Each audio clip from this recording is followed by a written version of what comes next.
Selamat datang di channel Jakarta Creative Pictures, Bro and Sis.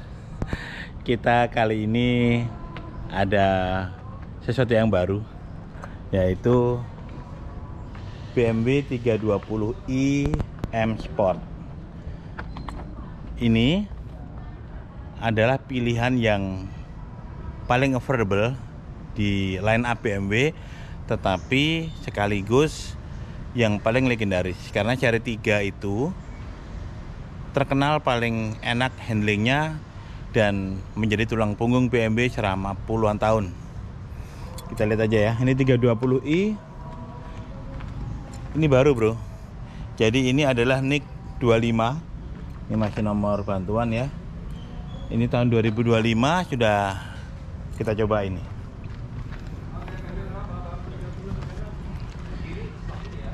Kita coba, oke.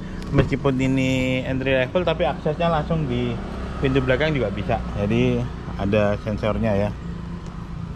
Pertama kita cuman pengen tahu bagaimana sih duduk di belakang.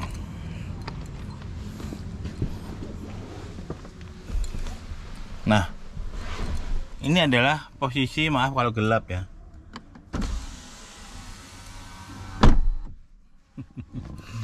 Ini adalah posisi gini. Nah, ini lebih terang nih. Ini adalah posisi kursinya, posisi mengemudi saya. Saya tingginya 168 cm dan lihat nih, jauh banget. Ruang kakinya masih jauh. Kepala masih ada 5 jari ya kalau ada 168. Dan ini lega, masih dapat di sini 2 USB-C. Dan ada AC, bisa diarahkan ke kanan kiri, dan dia bisa setel suhu sendiri. Jadi suhunya bisa berbeda dari yang di depan. Kalau yang 320 itu tidak ada sunroof ya, pahit gitu loh. Jadi memang sederhana, tapi kita dapat kenikmatan berkendaranya. Dan ini juga nggak ada perubahan dari sebelumnya ya. Yang baru itu nanti kita lihat, kita hidupkan itu iDrive 8.5 dan dashboardnya juga baru. Tapi kalau ini saya pikir sama ya. Jadi ini ambient lightnya, kemudian di sini ada masih sama armrestnya ya. Armrestnya saya suka nih, jadi nggak jatuh gitu loh, nggak ngempleh. Oke, kita tutup dulu. Kita lihat di depan.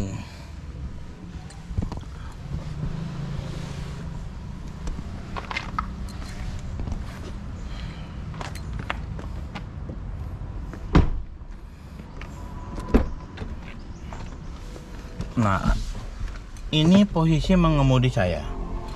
Langsung disambut ya. Kita start.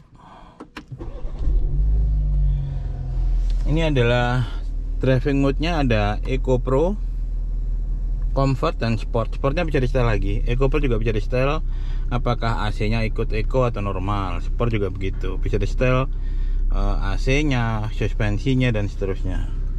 Sport individual. Dan sekarang modelnya begini ya, yang baru. Jadi ini ada ambient light, itu yang baru. AC-nya modelnya begini ya. Dan ini modelnya aluminium brush. Ini cukup besar untuk seri 3, cukup besar dia ya. Ini iDrive 8.5. Nah, yang cuman kalau menjengkelkan, yang menjengkelkan adalah AC ya. Kita harus masuk ke sana, tidak ada tombol. Kalau temperatur kita bisa langsung. Tapi ketika mau ngatur kipasnya harus dari sini. Mau sirkulasinya harus air circulation dari sini. Ya, gitulah. Ini tampilan kalau comfort ya. Kalau eco seperti ini. Kalau comfort seperti ini yang tadi ya. Kalau sport seperti ini. Nah, sportnya bisa diatur lagi individual. Jadi bisa diatur individual. Atau kita konfigurasi dulu apa setirnya makin berat, drivetrainnya mau full power, transmisinya bagaimana, jadi bisa diatur. Suspensinya sport, steering sport, drivetrain sport ya guys. Jadi ini bisa kita bikin empuk kalau mau, tapi ya bagusnya sport karena powernya full ya. Dan seperti ini karena M Sport, jadi kayak ini M Sport yang baru tapi materialnya plastik bro. Dan ini tentu saja power window-nya ini full auto 4-4-nya. Warnanya saya suka, tidak plastik hitam ya. Kemudian ini cup holder, ini wireless charger, ini ada glove box, dan masih ada 2 USB-C di sini. Jadi ini sudah koneksinya wireless ya, untuk Apple CarPlay maupun Android Auto.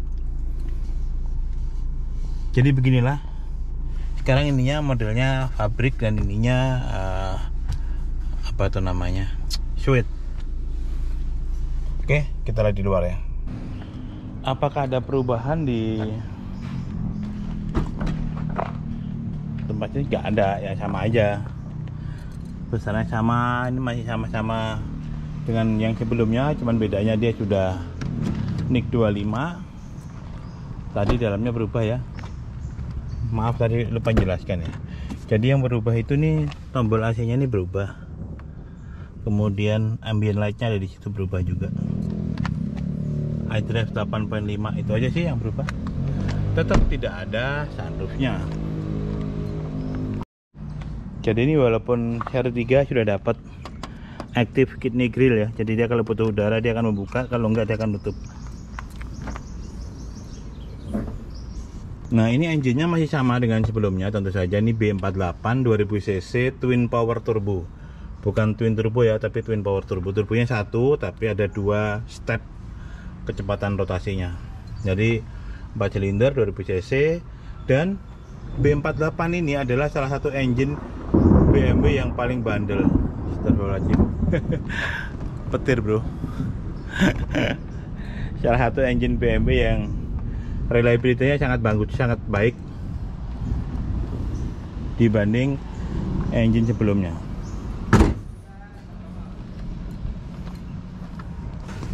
Nah ini ada M, tapi ini M Sport saja, bukan M Sport Pro, sehingga kaliper remnya biasa, nggak pakai yang M Sport Pro ya. Udah mas bro, nggak usah berlama-lama, kita coba saja bagaimana rasa berkendaranya. Mari.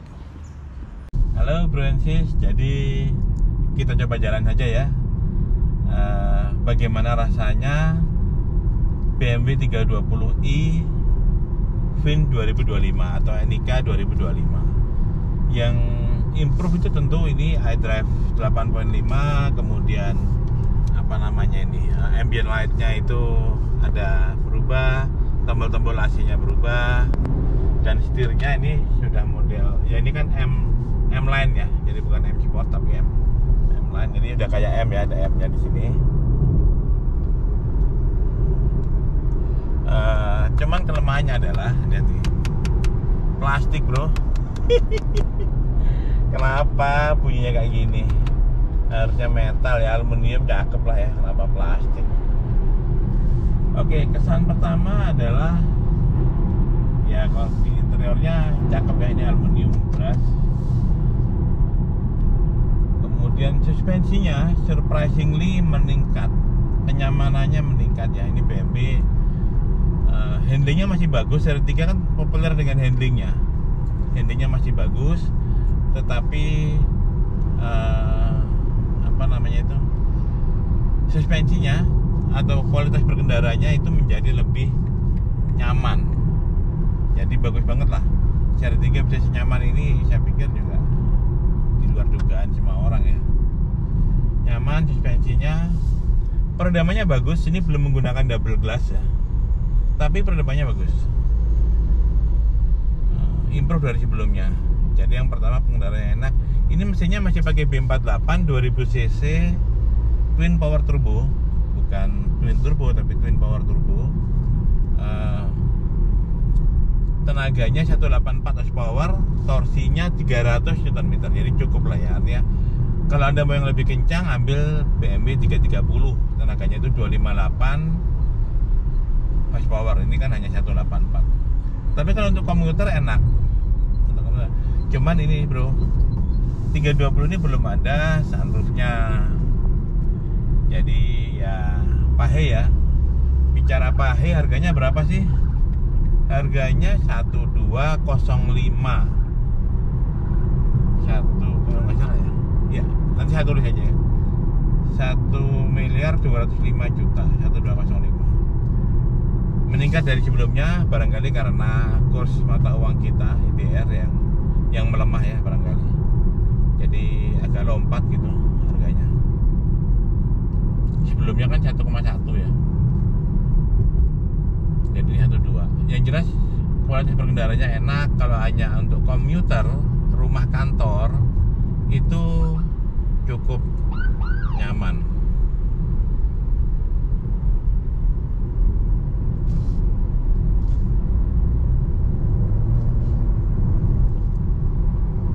Ya, ini di belakang ada konvoy, jadi kita ngalah dulu. Ya, udah lewat aman, jadi begitu ya. Kita rasakan di tol, suspensinya enak. Tadi juga waktu di luar tol jalannya agak keriting juga enak. Dan surprise ini roomy, jadi lega, nggak seperti BMW seri 3 yang lama ya. Tapi memang sejak ini G20 kalau nggak salah tipe sasisnya itu lebih lega. Ya, jadi ini iDrive 8.5 ya, ini 8.5. Mantapnya ini lihat nih, besar banget bro. Nanti kita tulis berapa inci ya. Jadi petanya gede banget nih. Petanya gede banget. Terus speedometernya juga angkanya besar-besar.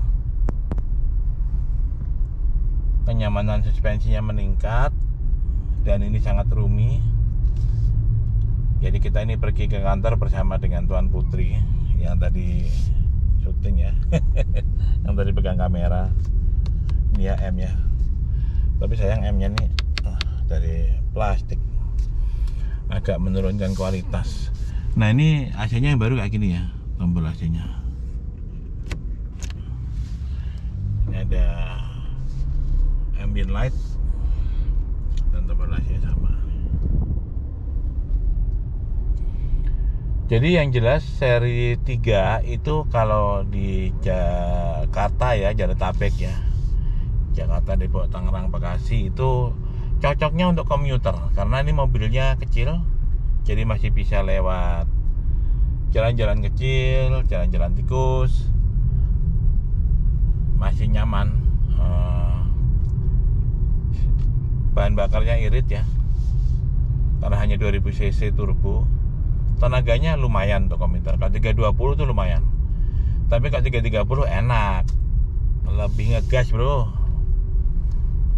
Dan kelemahannya nggak ada sunroof ya, nggak ada sunroof. Itu aja sih. Jadi itu yang bisa kita rasakan. Terus namanya bagus. Ini kita di kemacetan sama sekali nggak mendengar mobil luar ya.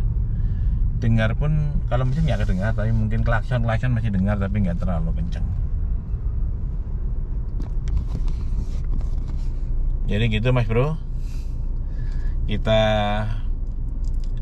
review singkat bagaimana rasanya 320i 2025 ini.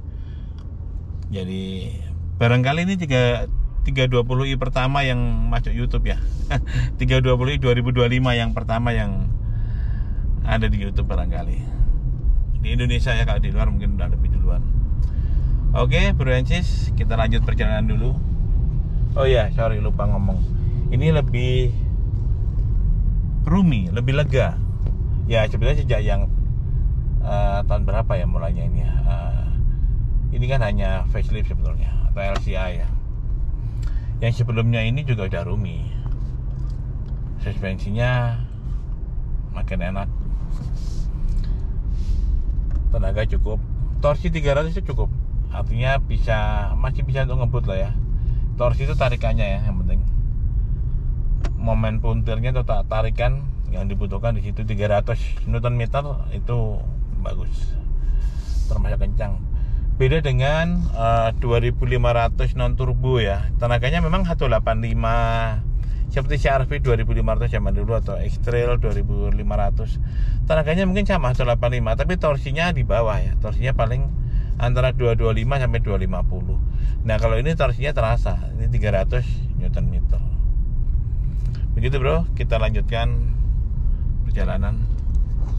Kemacetan ini ya, jadi ya gak bisa banyak bercerita bagaimana rasanya mobil kalau di kemacetan.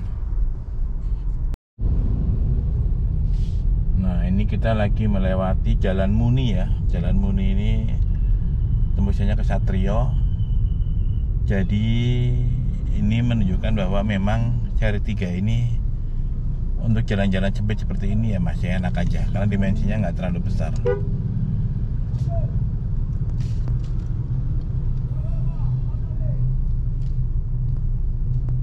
Nah seperti ini kita santai aja masih bisa masuk.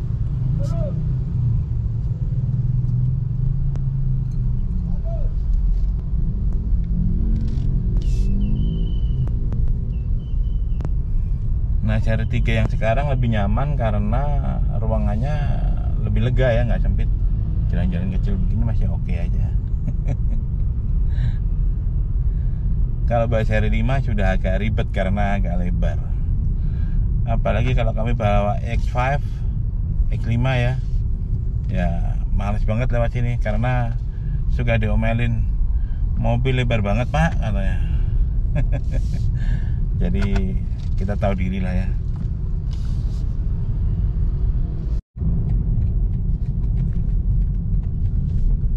Ya ini kita keluar dari Satrio ke Jalan Sudirman ya.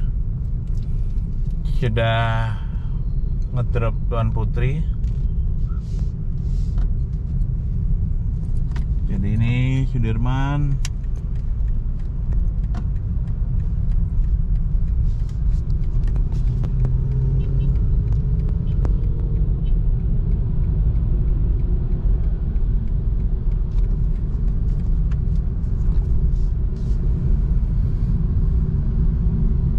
Ya jadi mobil ini cocoknya untuk siapa? Mobil ini cocoknya untuk komuter, untuk pergi pulang dari kantor, dari rumah ke kantor pulang balik ya, pergi pulang ya.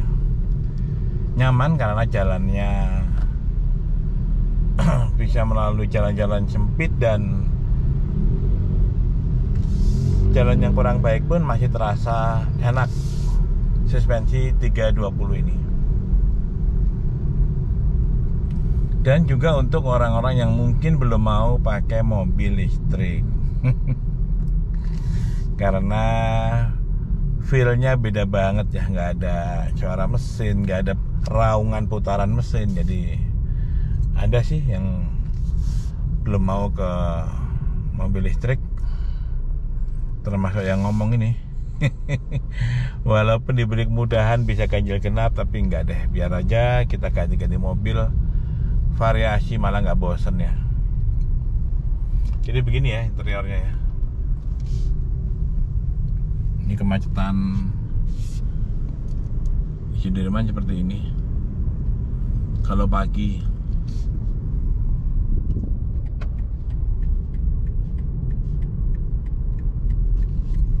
Jadi kita naik ke Semanggi untuk masuk tol nanti ya, di pintu tol Semanggi. Asiknya nih ya, lebar banget. Dinikmatinya enak nih kalau jarak jauh, peta-petanya besar, tulisannya gede-gede.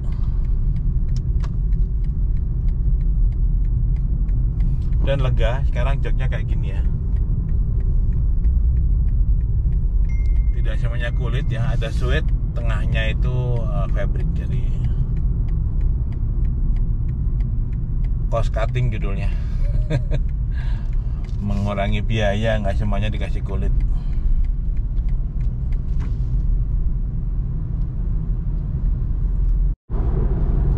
Ya ini kita masuk tol. Kalau ke arah berlawanan ya, Kan ini pagi ya, pagi pada ke kantor, pada ke pusat. Jadi kalau kita menjauh dari pusat lancar.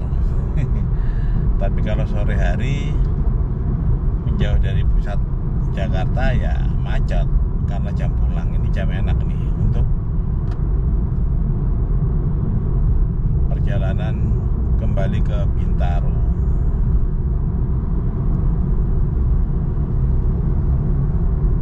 Jadi enaknya cepat sekali ke 100-nya. Torsinya 300 Nm lumayan lah. Lebih dari cukup saya pikir kalau untuk komuter ya. Walaupun ini untuk antar kota juga masih nyaman. Mau ke Bandung, ke Bogor, tidak terlalu sempit, ruangannya enak lah. Tapi kalau lebih dari itu barangkali lebih nyaman yang besar ya, seri 5 atau X5 kalau kita ya, karena lebih nyaman, suspensinya lebih nyaman, pakai air suspension, dan juga ground clearance yang tinggi membuat kita nggak khawatir kemana-mana kalau pakai SUV. Jadi kalau tujuannya untuk komuter, cocok lah seri 3 ini.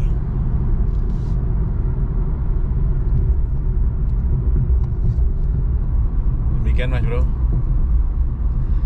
Baterai udah hampir habis, nggak apa-apa, nanti kita rekam sampai semampunya baterai.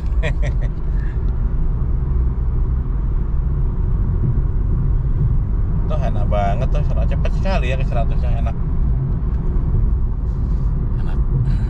Jadi kita naik ini.